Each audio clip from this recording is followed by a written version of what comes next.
This course about justice starts with a story. Suppose you're the driver of a trolley car, and your trolley car is hurtling down the track at 60 miles per hour. Ahead of you, on the track, you see 5 workers. You try to stop, but you can't. Your brakes don't work. You feel desperate because you know that if you crash into these 5 workers, they will all die. Now, you notice that there is a side track off to the right. There is one worker on that side track. Your steering wheel still works, so you can turn the trolley car onto the side track, killing the one worker but sparing the 5. Here's our first question. What's the right thing to do? What would you do? Let's take a poll. How many of you would turn the trolley car onto the side track? Raise your hands. How many of you would not? How many would go straight ahead? The vast majority of people say, turn. Let's hear the reasons from those of you who would turn. What's your reason? Why would you do it? To save 5 lives instead of 1. It's a better outcome. Saving 5 lives is better than killing 1. That's the reason most people give. It's a simple calculation. 5 lives saved, 1 life lost. Now, let's consider another trolley car case and see if you still hold to that principle. This time, you're not the driver of the trolley car, you're an onlooker. You're standing on a bridge, overlooking the track.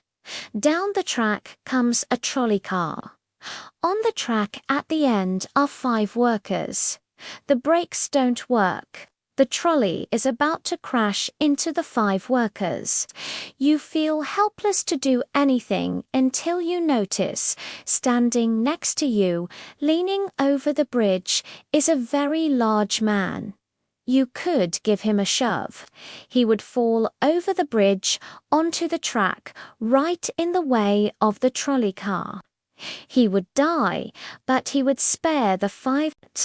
Now, how many would push the large man off the bridge? Raise your hands. How many would not? Most people would not. Here is the obvious question. What became of the principle better to save 5 lives than to kill 1? What became of the principle that so many of you endorsed just a moment ago? What happened to that logic? Why does it feel so different? This second scenario highlights a different way of thinking about morality. It suggests that the consequences of an action are not all that we care about. In the second case, people hesitate because they feel it's just wrong to push a man to his death, even for a good cause. It seems wrong to use him as a means to an end, to make him an instrument for saving others. This points to a fundamental distinction in moral philosophy. The first line of reasoning, the one that says the right thing to do depends on the consequences, is called consequentialist moral reasoning. It locates morality in the outcome of an act. If the outcome produces the greatest good for the greatest number of people, then it's the right thing to do. The most famous example of consequentialist thinking is utilitarianism, a doctrine created by the 18th century English philosopher Jeremy Bentham. The second line of reasoning is called categorical moral reasoning. It says that morality is not just about the results. Certain duties and rights are absolute. There are some things that are just categorically wrong, regardless of the consequences. This view finds its most powerful expression in the philosophy of Immanuel Kant. who argued that we must respect the inherent dignity and rights of every individual. To see how these abstract ideas play out in the real world, let's look at a real-life legal case. It's the famous 19th century English case of the Queen versus Dudley and Stephens. Here's what happened. A ship, the Mignonette, went down in the South Atlantic over 1,000 miles from land.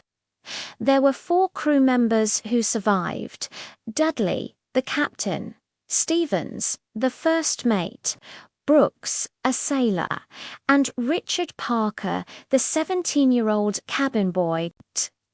They escaped in a small lifeboat with only 2 cans of preserved turnips and no fresh water. For days, they survived on those turnips. Then, for 8 days, they had nothing to eat at all.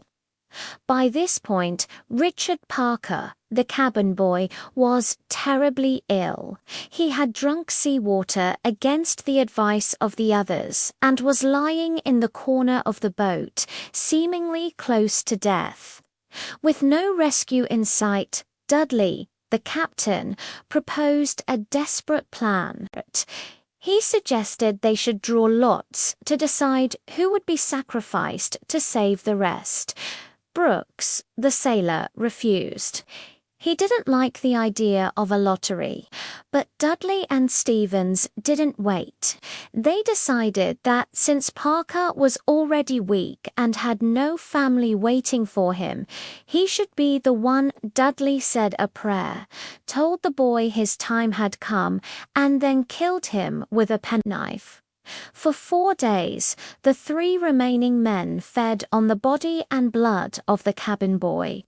And then they were rescued. When they returned to England, they were arrested and put on trial for murder. Their defense was necessity. They argued that, given their dire circumstances, it was necessary to kill 1 person to save 3. They claimed their actions were morally justified. Now, suppose you were the jury. How would you vote? Guilty or not guilty? Let's analyze this from the 2 perspectives we've discussed. A utilitarian, following Bentham, might argue that their actions were justified. Think about it. 3 lives were saved at the cost of 1. Parker was an orphan and was already dying. The net result was a greater good. So, from a consequentialist standpoint, you could make a strong case for their acquittal. But what about the categorical perspective?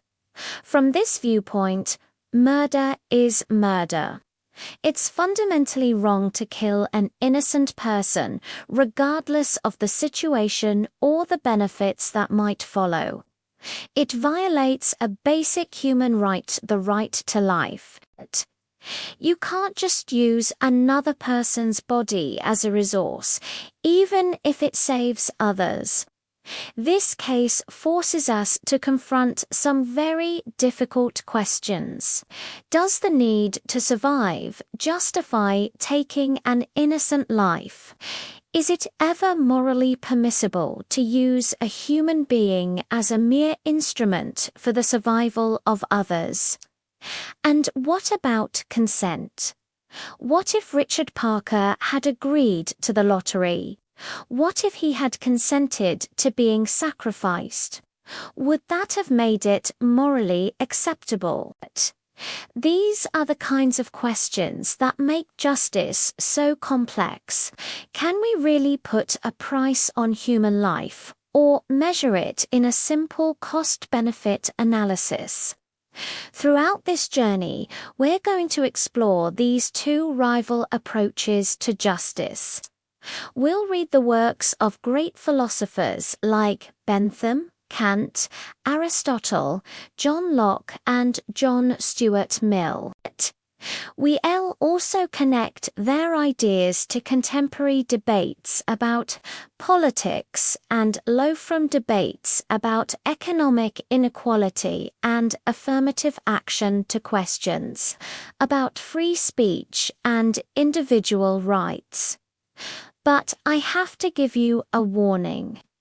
To read these books and discuss these issues isn't just to learn new information, it's to embark on a journey of self-examination.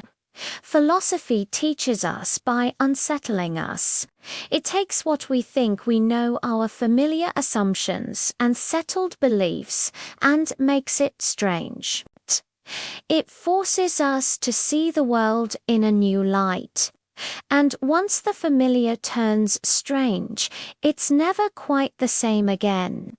This process is both challenging and exciting. It can make you a more critical thinker and a more thoughtful citizen, but it begins only when we're willing to let our convictions be challenged, and that challenge starts right now. Thanks for watching. If you want to continue this exploration of justice, make sure to subscribe and hit that notification bell so you don't miss our next video. See you then.